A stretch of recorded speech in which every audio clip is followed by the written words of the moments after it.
All right, my friends, here we are. It's the Dojo Graduate Show. My camera's askew, but I got such a cool setup, it doesn't even matter. That's right, you boomers. I figured out all the angles. All the angles, even when my camera isn't on the right angle. Today's a kind of interesting show for me. Been doing this for a while, of course, and it's just cool is that this is the last week we'll be using the old dojo scoreboard, right? Next week, I'm going to try to have hopefully everybody using the new scoreboard. We'll then be live with Dojo 2.0. I'm really pumped about Dojo 2.0. The Amazing Jack is the originator of this thing. It's just a beautiful thing. We'll get a preview of it a little later. Yeah. It's so beautiful, my friends. I just want to say, I want to give credit to the old scoreboard. The old scoreboard was a Google Doc that a lot of people put a lot of effort into. And it was a beautiful thing. We're going to look at it some today. Beautiful thing. And one thing I've just learned about myself and how websites work is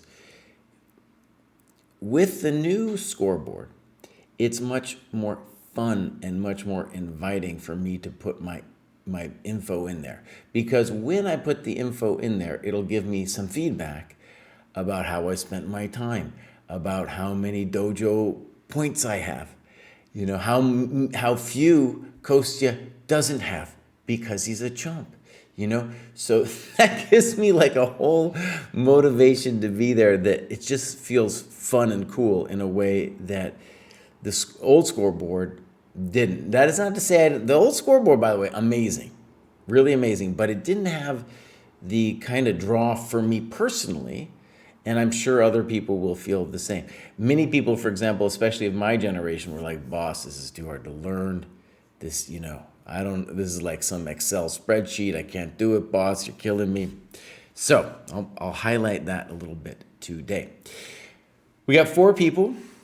And I'm also going to cover the game of Shattered Nirvana at the end because it was a long graduate show. Sometimes we have 3 people, sometimes we have 8. And that time there was like 8, and I missed it somehow. I was just, anyways, things happen when you're this old.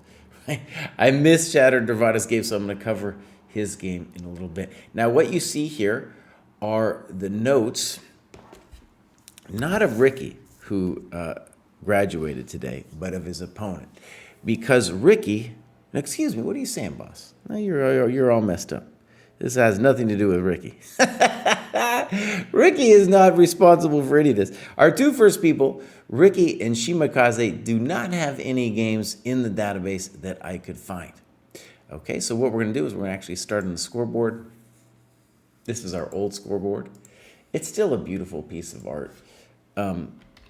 A lot of work went into this thing too, man. We really worked on it. However, I gotta say that if we didn't have this as let's call it a first draft,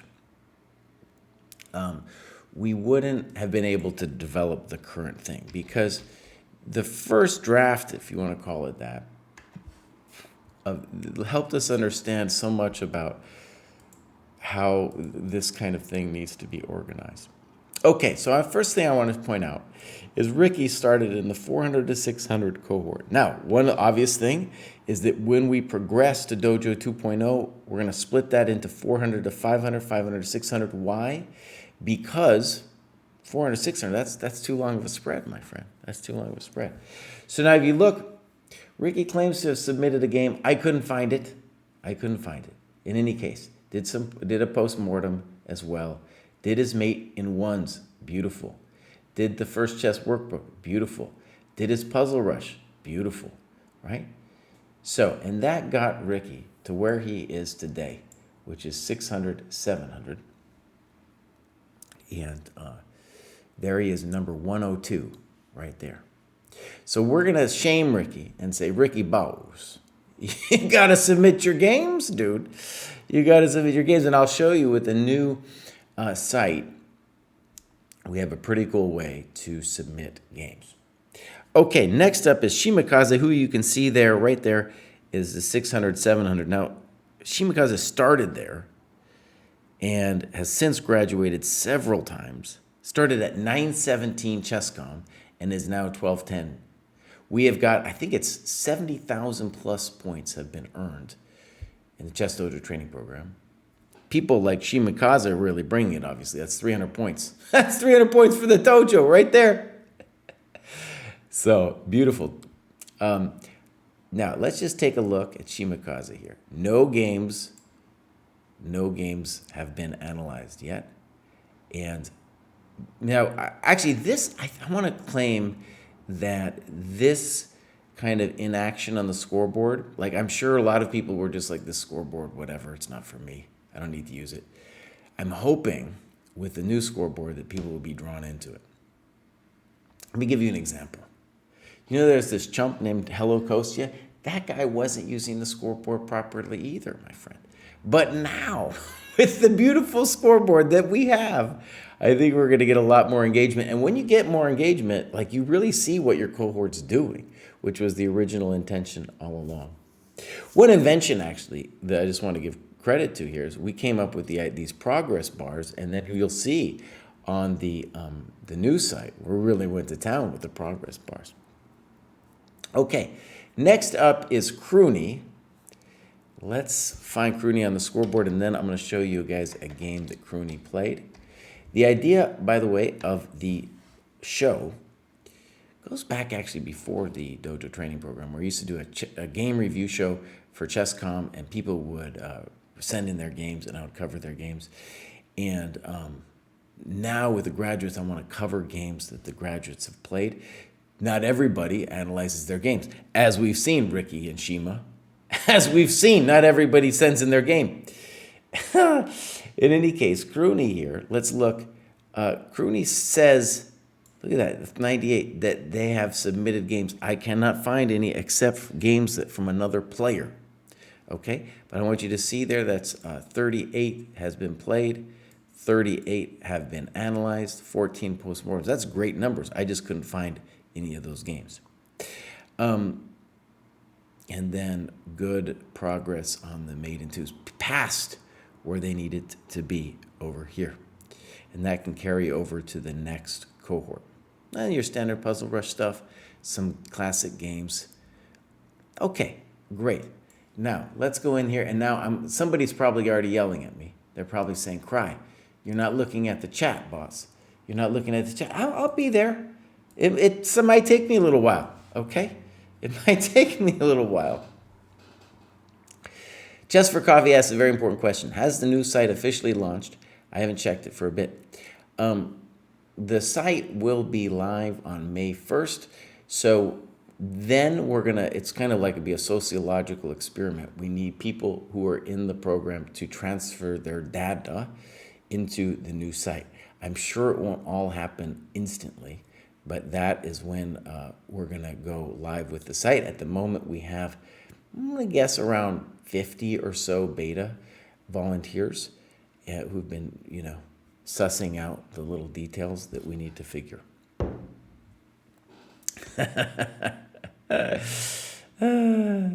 Art of Fugue says analyzed doesn't mean submitted. True. I'm looking at chat, boss. I'm looking at chat. Okay, so this is going to be Krooney's game, but Krooney, however, did not do the annotations.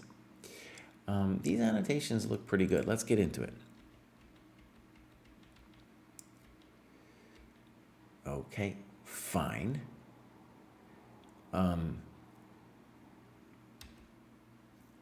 So one thing we'll say, I yell at this every moment of every day. The challenge for a lot of players doing openings that are highfalutin, such as this one for black, is when they get to this situation, they don't really know what to do, right? And then they play a weird move like bishop g4. Bishop g4 doesn't end the game or anything. There's nothing terribly wrong with it. But it's not really the nature of the beast. a6, knight c6, e6, maybe even g6. All those moves come to mind here. Board boss, thank you very much. Thank you very much. See, that's why you read the chat, dude. That's why you read the chat. Now, Art, if you see, he wrote a long sentence that said, "We don't see the board," while Seth said, "Board boss," and that caught my eye right away. Board boss. I got it right away. Okay, anyways, I was saying, this is my standard rant. You guys have heard this before. People at this level aren't allowed, actually, to be studying openings. Crooney is now at 1100, was at 1100, 1200, and, excuse me, just got promoted to 1100, 1200. So at 1200, in that cohort, you're allowed to do an opening for black against e4. And what's the point? Well, if you just want to play principled moves, you're going to play better than you would if you memorized a bunch of gook. Here's case in point, bishop g4, a little weird, and then knight e2 is a little weird. I like these notes. Knight c6 is definitely better. Knight e2, why is it poor? You're giving up time. You just gave up a developing move. So the interesting question is what to do. f3 comes to mind. Yeah, for sure, f3. Don't lose time. And after f3, the bishop doesn't really know why it went to g4. Okay. So the knight, by the way, he's saying that the knight would need to move. And I hope I'm not misgendering it. There was something about denoop, which just screamed like masculine. I don't know. So anyway, they write that the knight on d4 would need to move, but it's not entirely clear. The knight on d4 is a great piece. On knight e2, it's definitely not a great piece. So on knight e2, you've lost to full tempo, right? Good move, knight c6, fine. Now here it says inaccuracy, d5 was best. I don't know, boss. The thing where it says inaccuracy, d5 was best, that screams to me that that is like a Lichess annotation that was created after the game. And that's the kind of thing that really could be confusing you. So d5, is it a good move? Probably. But e6, there's nothing wrong with e6. Okay, finally get f3. Okay. Inaccuracy. Bishop e3 was best. I don't know, boss. I don't know. Bishop h4 seems very logical.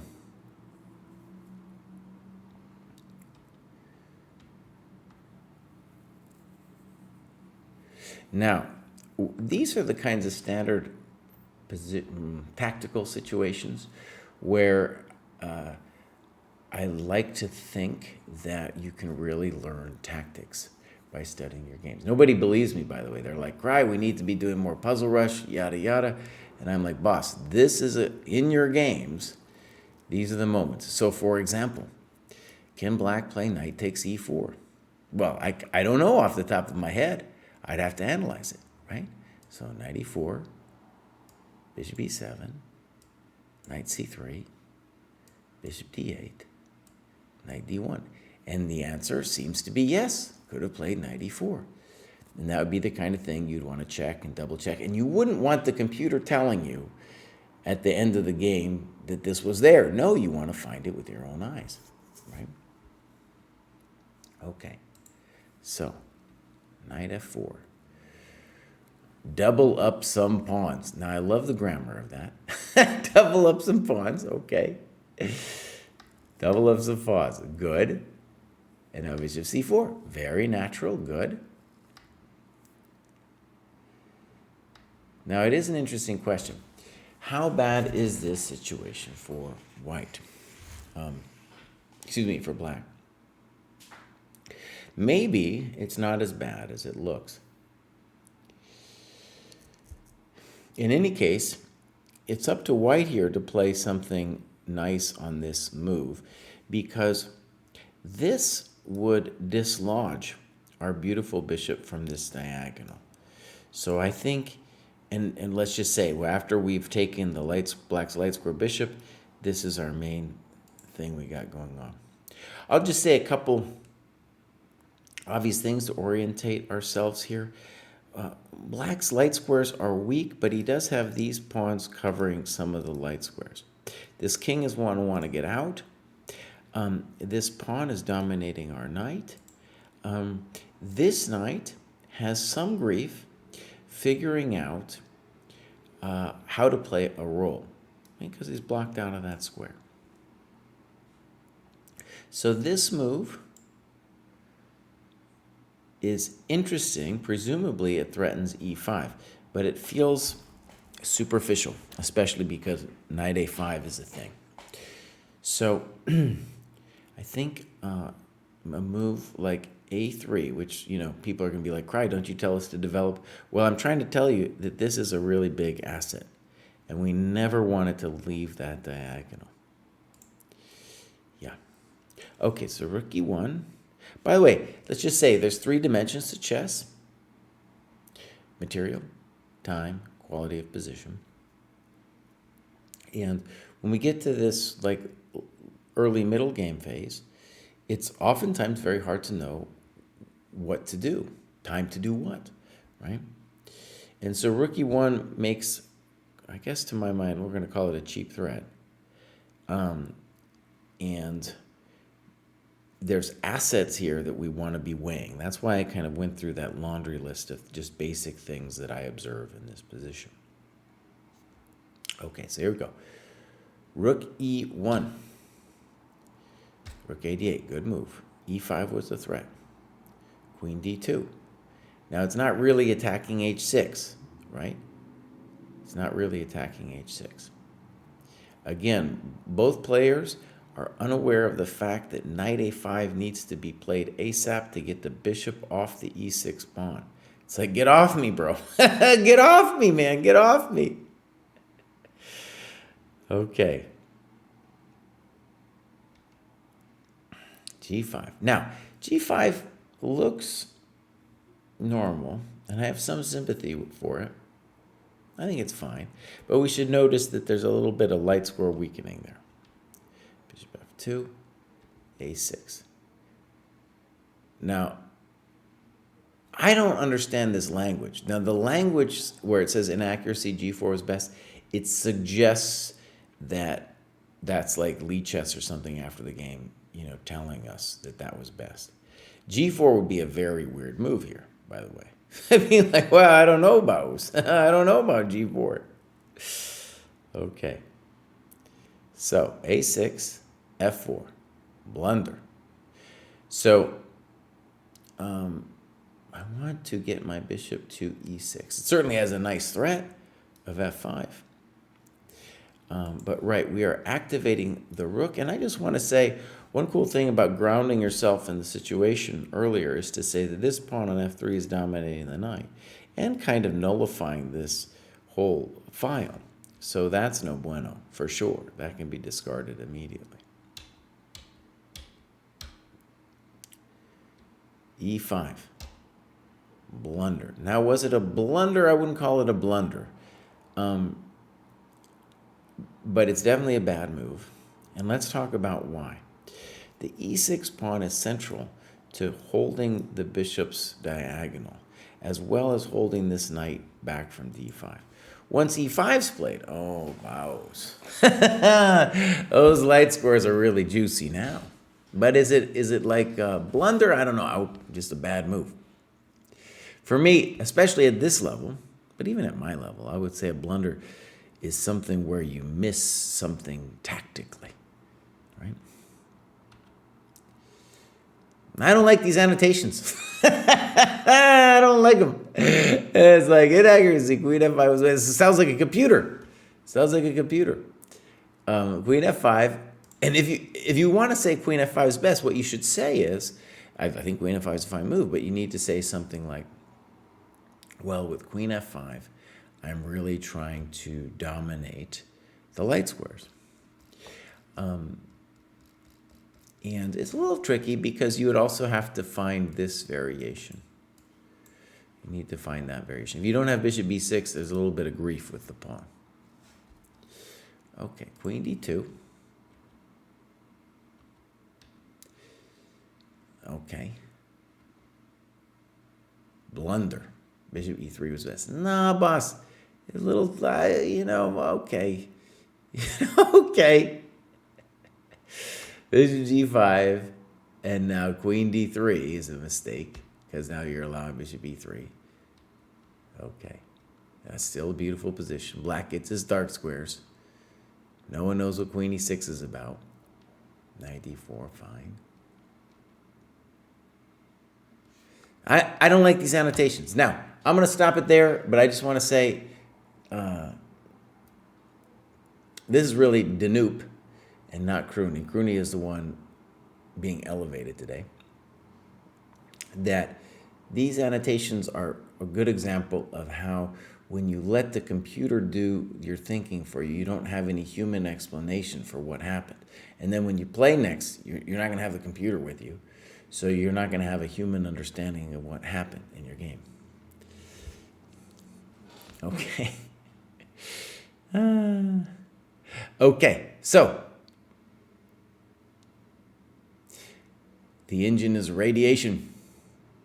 So, all right, my friends, let's keep going. And then we're going to look at Sven, and we will first... Did I already do Mr. Krooni? Did I already do Mr. Krooni over here? I can't even remember. It was so long ago. Yeah, there was Krooni. We did Krooni. And so let's go ahead and look at Sven's game, and then we'll look after that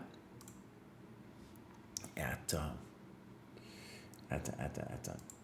Shattered Nirvana's game, whose game I missed. He's not graduating today, but I missed Shattered Nirvana's game earlier in a different show. So here we go. This is Sven, a.k.a. Art of Fugue, who is in the chat. And this is a kind of a game that isn't so recent. And I think maybe Art of Fugue can explain himself in chat. Looks like Art of Fugue was doing more annotations earlier in his dojo career, and now is not. So let's take a look. This is Art of Fugue annotating as black.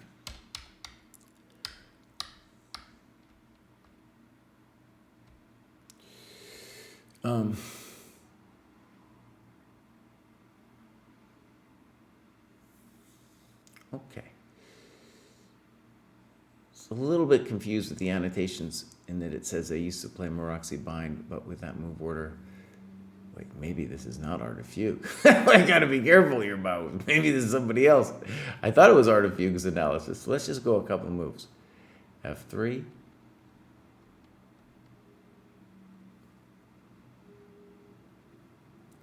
No, dude, I think this is wrong. I think it's wrong.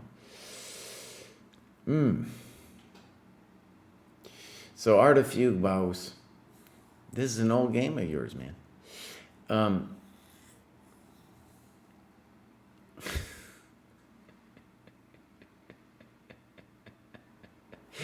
right, this is a way to shame Art of Fugue then.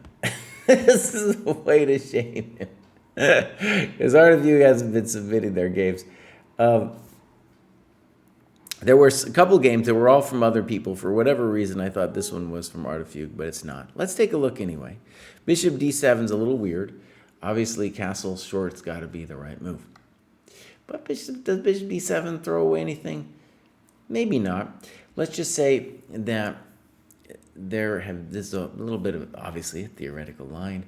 And back in the day, Fischer played Bishop c4. And then this system with Bishop e3, Queen d2 was developed. And the basic idea is, against Bishop c4, you spend 1,000 tempi with the bishop. You put a knight there, force him to take. It gets very spicy. But if we just leave it there, right? If you just leave the bishop on f1 and wait for the knight to land on c4, well, you will have saved yourself a lot of time. And in this situation with opposite sides castling, that is going to be a good thing for us. Us being white. Okay, so bishop b7 doesn't look right. Rook c8, and now we're going to want to see h4. Does white do it? g4. Probably similar. Maybe on h4 black could consider h5. h4, there we go. 95. And I'm going to guess here that this position is actually lost for black. Yeah, a couple things. Let's just do a little bit of, let's call it intuitive theory. By the way, here's an interesting thing. Chess.com now has this thing called Aim Chess.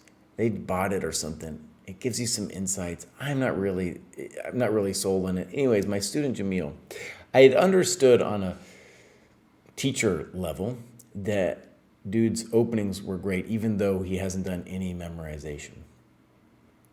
And then this aim chess thing was like, yeah, boss, your openings are amazing. Your openings are amazing. Dude has zero memorization, but does, just because we've gone over a bunch of dude's games, does understand intuitively most of the setups, especially for white. In any case, what I'm going to do now is similar. I'm just going to give you an intuitive sense of what's going on here. So in this position, let's imagine we go the old time move order, the Fisher move order. Let's do it like this. We go the Fisher move order. This whole madness goes on, right? And the knight's going to land on c4. Very spicy variation. Okay, now you can see if the bishop's just sitting here, though, and didn't spend the time bishop c4, b3, then we got ourselves a different ballgame. That's why in this position, the most common thing, at least last time I checked, was to do this weird move. Now maybe white still has an advantage, okay? But that's kind of the theoretical sauce, if you will. But why does black need to do it? Because you're too slow. You're too slow with all that knight e5, knight c4 stuff. All right, let's see if it's true. g4, knight e5. I think maybe last chance at the OK corral here for black would be to play h5. h5, brilliant. And the problem is the h-rook is getting involved in the attack. Knight c4. So notice what Artifuge is doing. Artifuge is going for the old plan, but now the bishop hasn't lost two full tempi going bishop c4, bishop b3, and he gets the exact same position. But what has happened in the meantime? h4, h5 has been achieved. Oh no, oh no. And this is truly the situation where we start talking about sack, mate. Okay, white still needs to be careful. In this position, it's still a little hectic. So, for example, this would be a blunder because of rook takes d4. Okay. So, the issue with taking is we can say to ourselves, if we could avoid taking, it would be nice to avoid taking. Because when we take, we enable the rook to defend laterally. Now, this, if I was coaching Čapek, I would say Baus. This is where we should spend some time to see if you had a different move than HG. I still love your position after HG, but I'm not sure you're knocking him out because dude will have FG and rook F7. Now, Artifuge, we're really going to yell at you here, though, Baus, because look. Oh, no, you took that way, no. Oh. Adios, muchacho. We're really shaming him now, dude. Oh, man.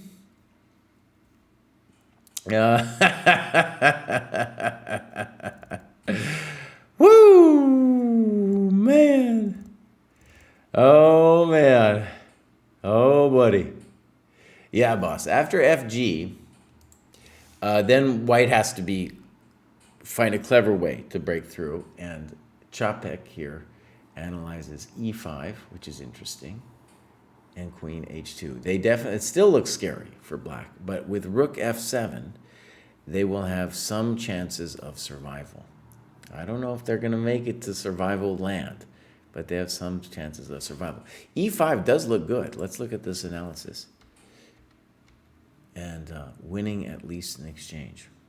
Yeah. Let's look at this e5 move. That's a good move.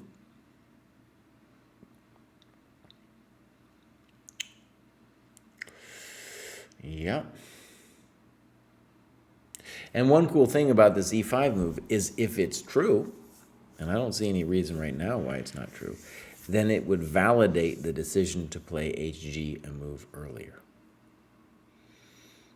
Yeah, and just knight e8, just forget about it, because the knight was really important to not getting mated on h7. Yeah, so e5, very nice move. Okay, HG, Queen H2. There might be other things. Rook E2, Bishop H6. It's a machine now, my friends. Oh, brutal, brutal, brutal. Oh, I Chihuahua. Yeah. This is a nice variation. Bishop D4, Rook D4 with Queen H8 threat. Very nice, Chopek. GF7, we're ripped open. Check to the miserable king. Oh, there it is. Now, a couple things, maybe one thing I want to add is you could think of that as an opening mistake, but one thing about the Sicilian Dragon is you will often get an attack on both wings. And something I just want to stress is when you have an attack on both wings, the value of the initiative increases. So time, the value of time increases, because once somebody starts getting initiative like this, it doesn't matter how many pawns or muchachos you've got on the other side of the board, Bows. You're going to get mated. Okay, so good. By the way, we have a new thing for the training program where we created what's called the cohort games. And so because we've had so many great annotations through this year that we've been doing it, we wanted to have games where people in the cohort could see great annotations done by people at their level. And so this is a great example of Chopek. Chopek's not graduating today, Art of Fugues, but boom, let's say that's great. Now, let me switch, and we're going to look at Sven here briefly in the scoreboard, and I promise I'm going to switch scenes. Sometimes I don't, and they call me Boomer, and it's really rough, but it's just part of the job over here at the dojo. Okay, here we go. Switch scenes, Bows. Scoreboard. So there's Sven, Art of Fugue, Lee Chess Classical, 1793, gone up 191 points. Aus Deutschland! There he is. And, oh, dude, I have to respond to an email. I forgot about it, man. They wanted me to do the aggressive repertoire in German, and I was just like, Baus. It was so hard to do it in English. It was so hard. It took so long to do that Chessable course in English that I should at least respond to the email, man. You can't just not respond to an email. Come on. Anyway, 16 points per box. That means that someone is progressing quickly and will likely be flying up. And in fact, that was 13-14. And we can actually look at the next one. And 14-15. Now we're going to shame Sven because it says that Sven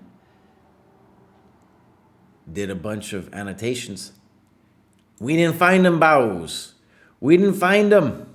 Now I think Sven was saying analyzed doesn't mean submitted, and that's a legal gray area, my friend. That's a legal gray area. I love, though, that Sven is cranking on the maiden twos. Great. Well, Sven's going to be making progress for sure, man. 1,500, 1,600 cohort's going to be a little bit of tough competition, but given the rate of expansion here with Art of Fugue, 3 points per box, well, it's turning into a harder road, as it will inevitably for everybody. Okay, just barely crossed the line here, I think. 55 points. Lee Chess Classical, 1984. Actually, well above the line. Well above the line. Okay, great. So what I'm going to do is I'm going to look at Shattered Nirvana's game. Again, I blew it the other week, and I missed this game because there was like 3,000 graduates. But we're going to check this out. This is a great annotation. I added it to the cohort database. So, one thing I'll say about this position is I think this one is an example where if you've been playing chess for a long time, you'll say to yourself, okay, theoretical knowledge is not that important. It's going to be an isolated queen pawn position. Right? Okay, knight d5, d4. and g6. Now, the move order that we're going to see is knight f3, bishop g7, bishop c4. However, I want to stress that in this position, I think bishop c4 is a little bit, might be, hard to handle, because on knight c3, there's this old-time idea. There's a variation in the Grunfeld that goes with this same trick, which is why I know it. Game's not over or anything. It's just gotten a little spicy here for black. Okay? So g6, knight f3. And let's say some obvious things about the IQP.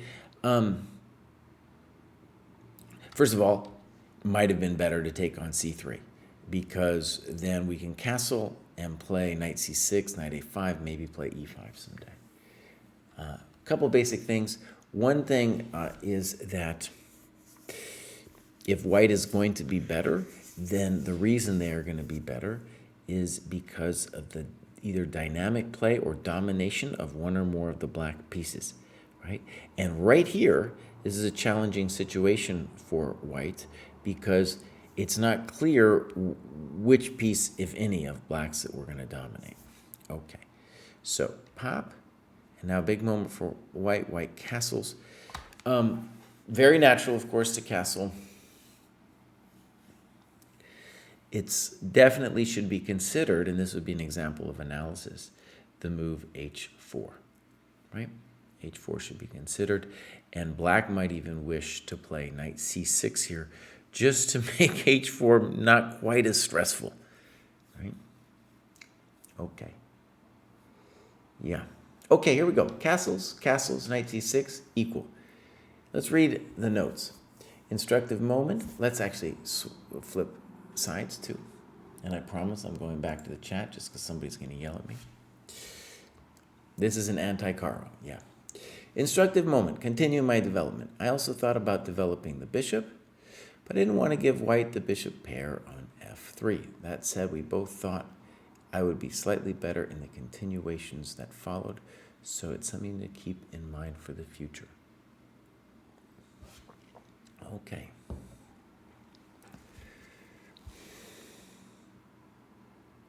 Right, talks about bishop g4, and I think I feel full sympathy with playing knight c6 first.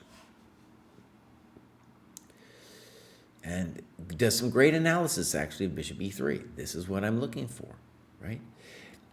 Arguably, the variation's a little long, right? But look, I want to stress, like, look at these great This is, like, better for black, clearly better. A little bit better for black. That's the kind of evaluations. If you force yourself to do it, you will get good at both the tactics and then evaluating the position that arises at the end. So I really appreciate this. Okay, now let's read about knight e5, and knight a5, just from my personal feel, is also the correct move. Let's read about knight e5. Instructive moment. I initially looked at knight a5, going after the bishop, but I thought white just pulls it back, and now I have a knight that's off sides. But in that case, we can immediately win the IQP or blockade it with knight a c4, knight d6. In the postmortem is brilliant, man. We like the former option, but the master database likes knight a c4 and then e6. This move forces a trade, but is less useful than knight a5. Great. Now, I just want to say I think neither player knew that they was playing from Masters games, but they played all natural moves, so that's what's going to happen. You're going to end up playing GM level games. Now, what's interesting about this one is it certainly is a little bit of experience to know about knight a5. Because, right, intuitively you'd be like, Baus, why am I going to the side of the board? But the point is that this has now been unleashed. And if you got a knight here, it would really tickle the b2 pawn in a way that's a little bit uncomfortable. Furthermore, on knight a5, bishop c2, the bishop's really hitting a rock. And then if we contrast it with knight e5, now white is going to gain some time. Whether it be with knight e5, bishop h6, or knight e5, bishop e5, rook e1. And that time will be essential in getting some kind of juice flowing against the black king position. Let's see how it went. Pop, pop, Bishop h6, good. Bishop g7. Okay, very natural to me. If you play rook e8, then you're going to lose more time with rook e1. I think queen d6 is insane. I'm just going to leave it there. I think queen d6 is in the nose is insane. Now we're worse. Okay, are we lost? Probably not. Pop, pop, rook e1. I love white's play. Everything flowing. And let's say something again about the isolated queen pawn. It's only going to be a big thing is if you use it as a force of center control to dominate one or more of the black pieces. And here we are definitely giving this knight the business. Okay? Okay, now, queen d4 next is what I would really like to avoid. And it's definitely a rough life here. Oh, yeah, this is rough. So bishop f5 is natural, but because you want to maybe prevent knight e4. It's hard to give black advice here. That bishop, in fact, has no great squares. Okay, bishop f5. Now some really good analysis. I'm really happy that white considered g4 here. You know, let's look at their notes. White said he spent a long time mulling over g4, but was afraid how much it weakened his king. Bishop d7, check to the miserable king. Now, I don't know about g5. The point would really be not necessarily to attack like a madman, but to make the bishop bad, right? So I just want to give my 2 cents. If I was white, the first move I'd consider would be something like rook e3, intending rook a e1. There, my rook puts a little bit of juice, and I might swing. I'm always looking for d6 at some point to unleash the Kraken. Okay, so great analysis. Queen e2, rook e8. Okay, so natural play by white. Okay. Okay, whether it's good or not, it's at least a beautiful redirecting move. This move threw white off at first, but I remembered Silman's How to Recess Your Chess, specifically how the knight is a great blockading piece. Yeah, there you go, boss. There you go. Great, dude. Well, we'll give some credit to Silman.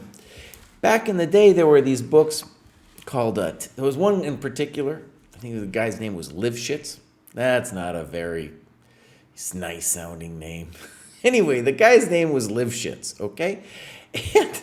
And there was a book called Test Your Positional Play. And I remember specifically there was a move like knight c8 in there that kind of blew my mind. And it's really important to see that the knight on b6 was bad. Yes, the knight on d6 is great, but even more importantly, we got to fix the knight on b6. That guy was a chump, right? Okay, so queen e5 looks superficial, and I don't know why we wouldn't play f6, right? Play f6, win some time. Does offer us the question, what should white do? Not so easy, honestly, now. Not so easy.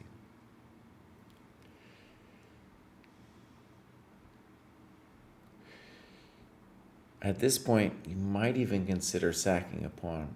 I don't know. No, I take it back. I briefly thought about d6. It's just so ridiculous, though. I don't know what it's actually doing. So all of a sudden, you can see that now black is holding the line here.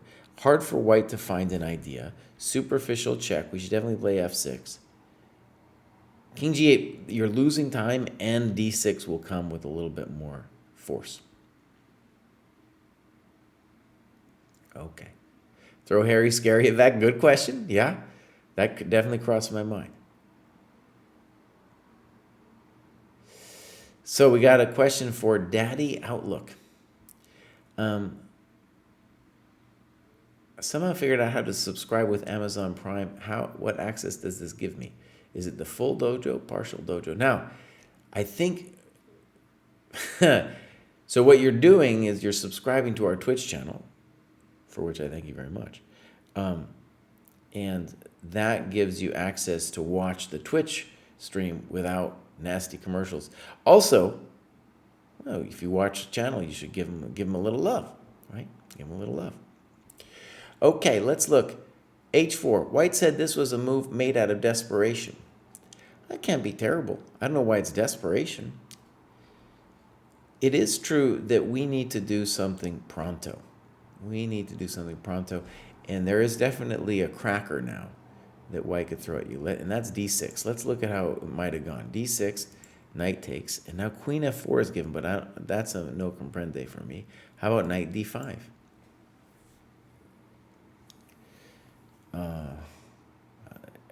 At the minimum, white has great compensation for the pawn.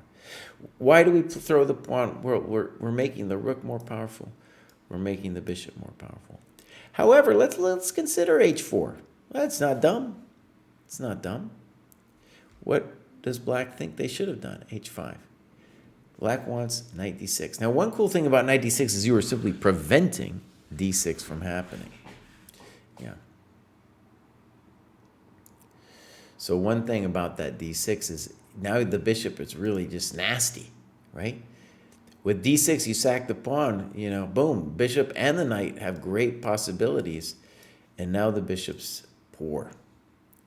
h5. Now, black has some kind of aversion to f6. No one knows what it is, but there is an aversion to f6. Why am I not averse to it? Because our bishop is on the light squares, and so we should really be trying to put our pawns in the dark squares. And poor white, the attack is not destined to succeed because the force count is preventing the white minors to come over to our king. I don't like h6 at all. That's a real screamer. H takes, bishop takes. I don't know. He calls that equal. That's hard for me to get behind. That's hard for me to get behind. Yeah. Oh wait, this is with This is f6 here, and then why would you do a6? Oh, he's worried about the a7 pawn. No, boss. Don't worry about the a7 pawn. You got other problems, man. You might get mated, son. No, we need to do something like queen d7, maybe this weird move. We got all kinds of things, but it ain't a6. Okay, let's go back. h5. Right, and now white should play d6. Let's see if they do it. No. Yeah, rook e3. a6. People don't understand that somebody might get mated here.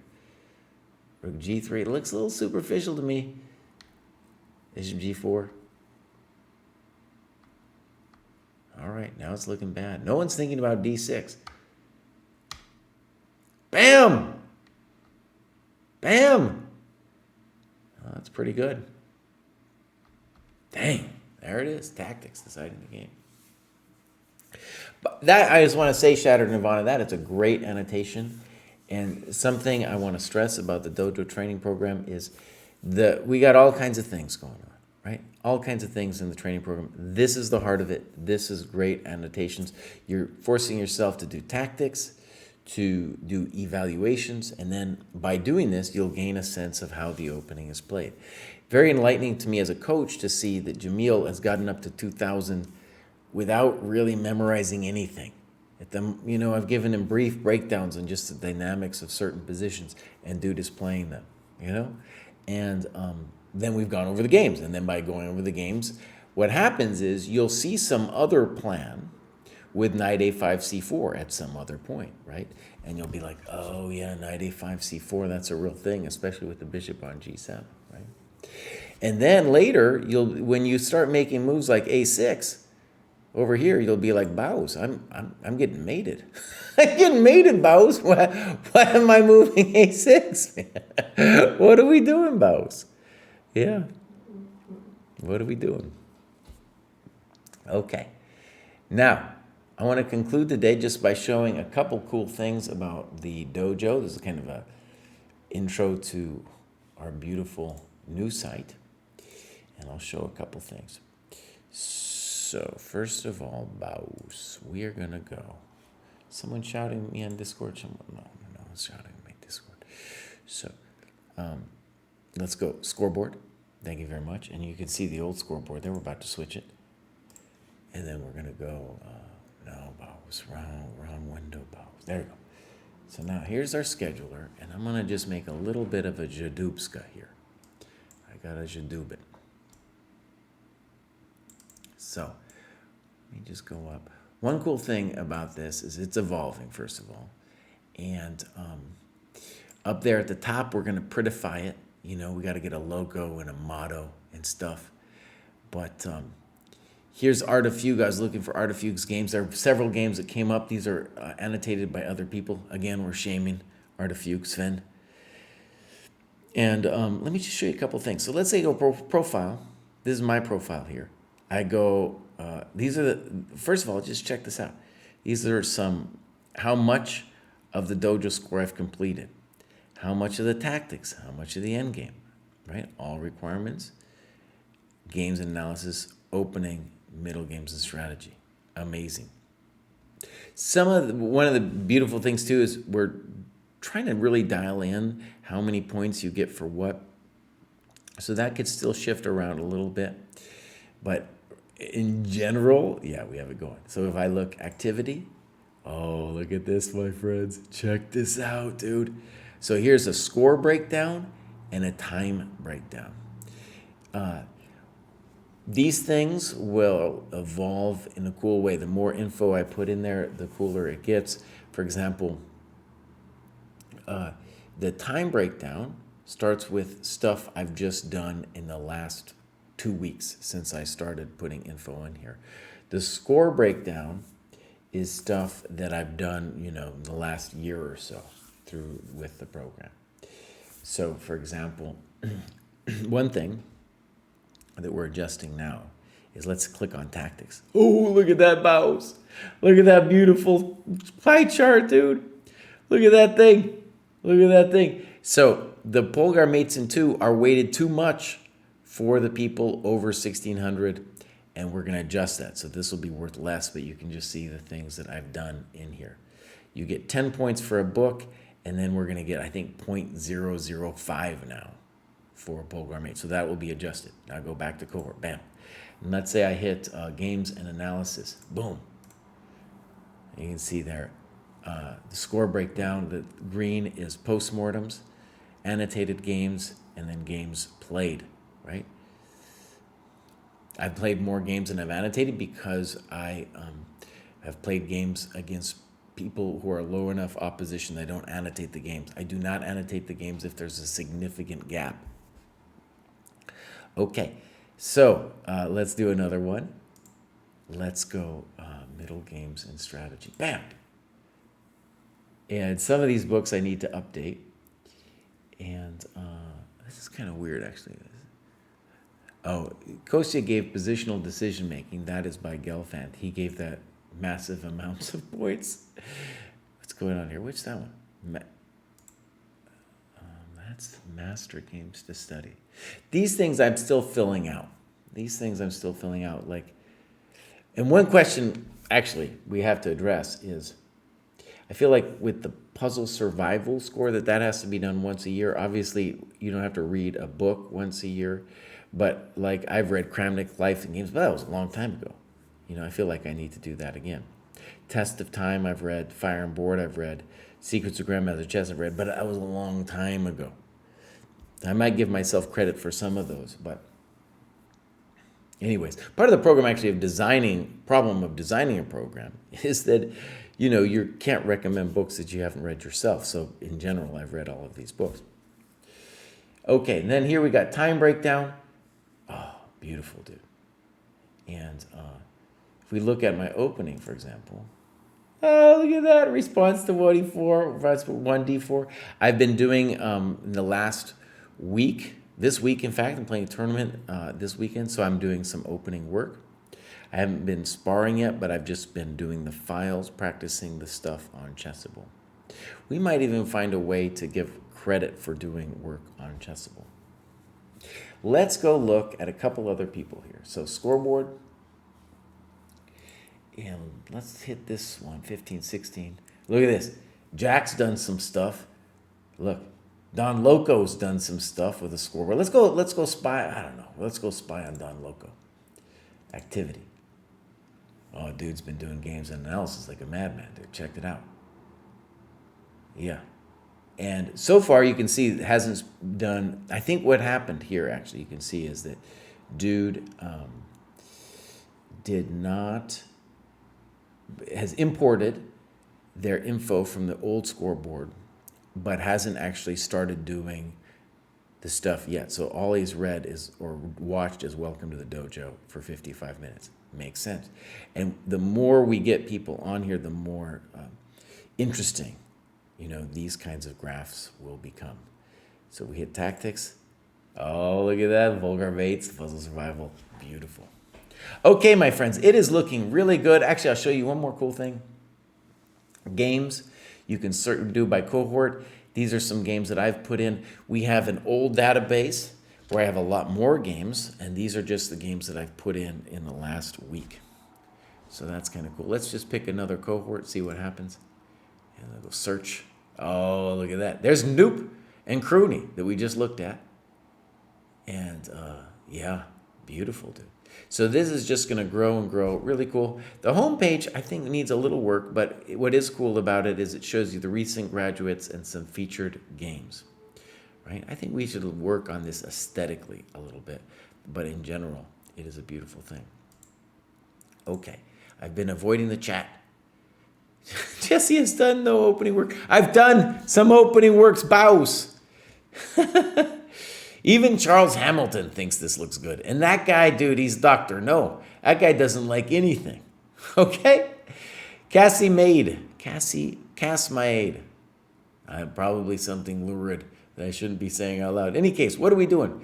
This is the Dojo Training Program. And what I'm showing now is a preview. This is the beta of what's going to be live on May 1st. You can check it out by hitting !training. I'll do it in the chat. It is it's always been a beautiful site, but now with the new site designed primarily by the famous Jack Stenglein, we have ourselves something really beautiful. Mitch asks, is this the 2.0? This is 2.0, my friend. This is 2.0. Yeah. Okay, my friends, that's it. I think somebody else is going to come on, so I'm not going to raid anybody. I think Pruess might be lurking. He might be lurking. And yeah, I'm going to be back on tomorrow, 2:30 Eastern, and then Thursday at 1 Eastern, where I am going to get a lesson from Victor Michalewski, GM Victor Michalewski, a.k.a. Big Mick. And my intention there is something I think anybody can follow in the dojo, is that after I've annotated the game, before I look at it with the computer or whatever like that, to have somebody stronger than me or at my level just kind of talk through some key moments of the game with me. It's surprising how much insight you can get from a strong player, even if they're not significantly above you in rating, for their sense of the position, how they felt the position should be played. So that's something I do. Really enjoy it for the most part too. And it forces me, just like the Dojo Training Program forces you to be accountable, it forces me to stay on it with the game analysis. I have fallen off the wagon at several points in the many decades that I've been doing this. All right, my friends, there it is. I'm not going to raid again because I think Pruess or somebody might come in. Ciao.